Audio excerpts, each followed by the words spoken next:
TRF1 condena a concessionária de energia elétrica a indenizar a Universidade Federal por danos em equipamentos provocados por sobrecarga de energia. Entidade beneficente com certificação vencida consegue manter a imunidade tributária.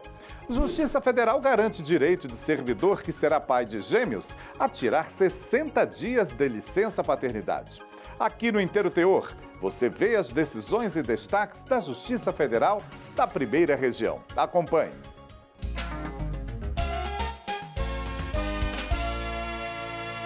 Vez ou outra, a gente ouve falar de quem perdeu algum equipamento eletrônico causado por sobrecarga de energia elétrica.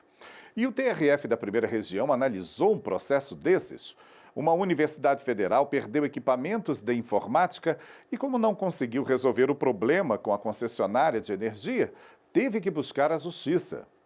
O tribunal condenou a concessionária a pagar uma indenização de R$14 mil pelos danos causados. Confira na reportagem essa história e uma outra que ainda não teve o problema solucionado.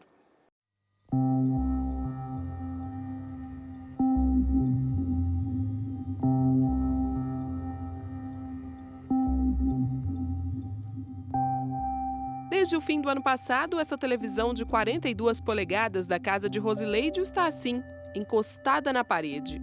Isso porque durante uma forte chuva e uma queda de energia, a TV parou de funcionar. Diante do problema, ela procurou a Companhia Energética de Brasília para solicitar o conserto do equipamento. Eles pediram para eu levar 3 orçamentos e disseram que eu não poderia levar a televisão para consertar. Faria o orçamento e essa televisão tinha que estar em casa porque o técnico iria, acho que em 5 dias, 7 dias, ele compareceria para verificar a televisão. Não compareceram, me senti indignada, revoltada, até porque tive que comprar uma televisão nova. Eu tinha outros propósitos, queria comprar outra coisa. Acho burocrático e acho que é, assim, inoperante, muito inoperante. Você enfrenta uma fila na hora e leva tudo, eles pedem todos os documentos, você corre atrás de orçamentos, 3 orçamentos, às vezes as pessoas nem querem te dar orçamento, porque você não vai deixar a televisão lá. Eu tive essa dificuldade. Ah, mas a SEB não vai te... eles já dizem pra gente, os técnicos, não, nem entra porque a SEB não vai ressarcir. Né? Então eu acho assim, além de burocrático, é bem inoperante. Em Rondônia, a Universidade Federal do Estado precisou entrar com uma ação na Justiça para garantir o ressarcimento do valor dos prejuízos causados a equipamentos de informática da instituição por sobretensão de energia elétrica. Alegou que a responsabilidade da empresa concessionária do serviço público está embasada na teoria do risco administrativo. Portanto, se caracteriza a responsabilidade objetiva. Aí começou o impasse. A companhia solicitou preços de televisões similares e outros documentos. Tudo foi apresentado, mas ainda assim, e depois de outras idas e vindas à companhia, Rosileide recebeu um e-mail negando o conserto. O Código de Defesa do Consumidor trata desta responsabilidade independentemente de culpa. Basta a demonstração do evento lesivo, o nexo de causalidade e o dano. Já em primeira instância, os argumentos foram aceitos.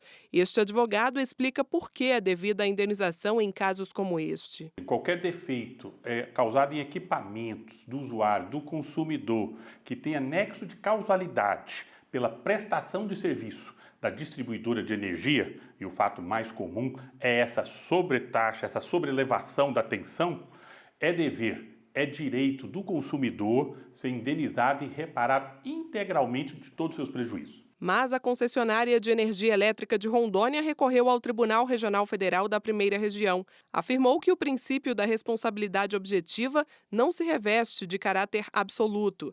As alegações foram rejeitadas pela 6ª turma do TRF1, que condenou a empresa a pagar quase R$14 mil à universidade por danos materiais. O colegiado destacou que o laudo pericial e as notas de esclarecimento anexados ao processo não deixam dúvidas quanto ao nexo de causalidade. E pedidos como o de Rosileide ou este que chegou à Justiça são feitos diariamente no Brasil inteiro. Para se ter uma ideia, só no ano passado foram registradas mais de 250 mil solicitações de ressarcimento de danos em equipamentos nas distribuidoras. É o terceiro assunto com mais reclamações na Agência Nacional de Energia Elétrica. e cerca de 4.000 pessoas insatisfeitas com indeferimentos dos pedidos procuraram a ANEEL em 2018. O superintendente adjunto de mediação da agência orienta que o consumidor deve, primeiramente, procurar a distribuidora de energia e formalizar o pedido por telefone, site ou pessoalmente. Inicialmente, o consumidor deve informar o nome, o modelo e o fabricante dos equipamentos danificados e a data e horário prováveis dos danos ocorridos em seu equipamento. E demonstrar também que ele é o titular, ou seja, o responsável pela unidade consumidora, ou seja, o imóvel onde se encontrava aquele equipamento. Ele esclarece ainda que, diante da negativa e insatisfação do consumidor, ele pode procurar a ANEEL pelo telefone 167 ou pelo site para registrar a reclamação. As regras, os direitos e deveres dos consumidores estão definidos na norma da ANEEL, que nós chamamos de Resolução ANEEL 414 de 2010. Nesta norma estão todos os direitos relacionados à energia elétrica voltada ao consumidor residencial e ao consumidor de alta tensão. Então, esta norma define que, uma vez solicitado o pedido de ressarcimento, a distribuidora tem até 10 dias úteis, no caso de todos os equipamentos, e 1 dia útil, no caso de geladeiras, para fazer a vistoria no equipamento danificado ou solicitar ao consumidor um laudo e um orçamento de uma oficina especializada.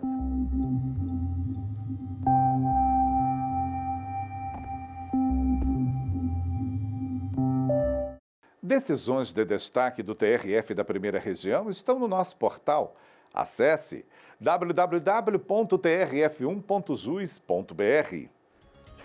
A seguir, entidade beneficente com certificação vencida consegue manter a imunidade tributária. Justiça Federal garante direito de servidor que será pai de gêmeos a tirar 60 dias de licença paternidade. A gente já volta.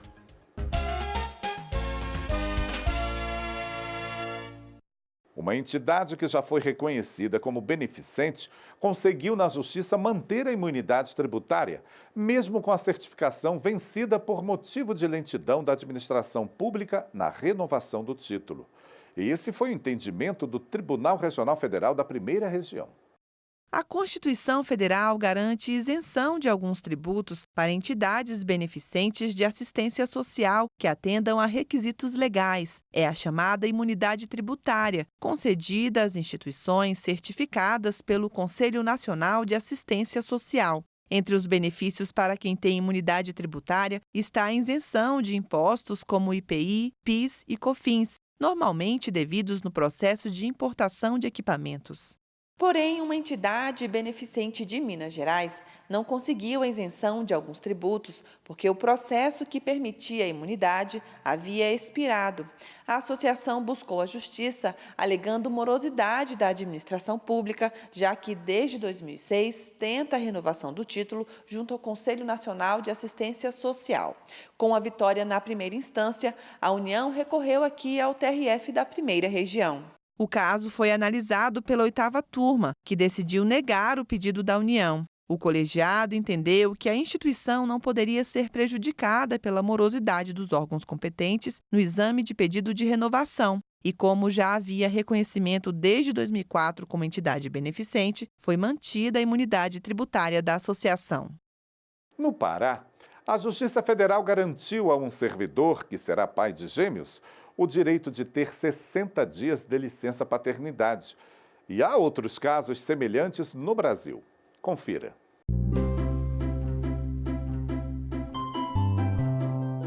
Sara e Rebeca. As pequenas de 2 anos são a realização de um sonho antigo do casal Kelly e Harrison. O pai sempre fez questão de participar de tudo. Ainda na gravidez, foi em todas as consultas. Após o nascimento das gêmeas, ele quis continuar acompanhando cada etapa, até mesmo a rotina pesada. Muitas vezes nós dormimos no sofá com elas, deitadas no nosso peito, e a gente nem via a hora passar.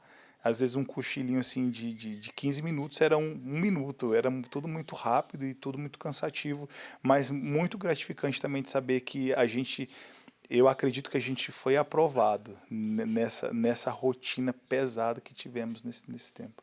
E ele conseguiu mesmo dividir todas as tarefas com a esposa e acompanhar bem de perto o desenvolvimento das filhas. Isso porque Harrison, que é servidor público, garantiu na justiça 6 meses de licença paternidade. Eu pude acompanhar o desenvolvimento das minhas filhas daquela fase inicial, bebezinho, e também a questão de poder ajudar a minha esposa, porque nós já éramos casados há 10 anos e de repente tivemos uma mudança muito radical na nossa rotina. Então, eu acredito que esses 6 meses foram essenciais até para não sobrecarregá-la de algo que já é sobrecarregado. Ele fez tudo, de troca de fralda, as acordadas de madrugada de 3 em 3 horas, e me acompanhou em tudo, até das febres que às vezes dava por conta do leite, ele me ajudava. No Pará, outro pai de gêmeos também recorreu à justiça para garantir a extensão da licença paternidade. O servidor alegou que os bebês apresentam restrição de crescimento intrauterino e podem nascer prematuros. Afirmou ainda que as dificuldades e o trabalho com a paternidade de gêmeos são bem maiores do que quando se tem apenas um filho. No caso das trocas de fraldas, por exemplo, são cerca de 16 por dia nos primeiros meses. A Justiça Federal do Estado garantiu a ele o direito a 60 dias de licença paternidade, período 3 vezes superior ao previsto em lei. O juiz ressaltou que a norma é excessivamente geral e acaba sendo injusta no caso concreto. Na decisão, foi ressaltado que o nascimento de gêmeos gera redobrados esforços não apenas pela necessidade de cuidados simultâneos, mas também porque, normalmente, há uma certa fragilidade na saúde das crianças. Esta advogada esclarece melhor a respeito dos fundamentos da decisão judicial. O primeiro seria com base na garantia do artigo 227 da Constituição Federal, que garante absoluta prioridade aos direitos da criança e do adolescente. E com o segundo fundamento foi o princípio da isonomia. Ele entendeu que essa extensão, essa ampliação dos dias de licença-prêmio já concedidos em lei deveria observar também as peculiaridades do caso. Esta pediatra reforça que a rotina no caso de gêmeos é mais difícil e a divisão de tarefas para cuidar de 2 bebês em casa é muito importante e o papel do pai é essencial. É um benefício muito grande a gente estender essa licença paternidade para que o pai beneficie o seu filho, para que o pai dê mais amor ao seu filho, para que o pai esteja presente, dando a essa mãe condições de também respirar um pouco, né? E achar que essa maternidade é gostosa, é prazerosa, é feliz. Então, uma licença paternidade estendida vai beneficiar o pai, a mãe, o bebê, a família como um todo. A pediatra lembra que cada vez mais os pais têm participado de forma efetiva em todos os aspectos quando o assunto envolve os filhos. E o Harrison está aí para provar isso. Não há problema algum. Se ela precisar sair, eu ficar com elas. Trocar uma fralda, dar banho, arrumar o cabelo, passar um perfume. Eu desenvolvi uma coisa que eu não tinha antes, que era esse cuidado com uma criança. É muito gratificante saber que eu tenho 2 filhas meninas e que se a mãe não tiver, eu consigo me virar.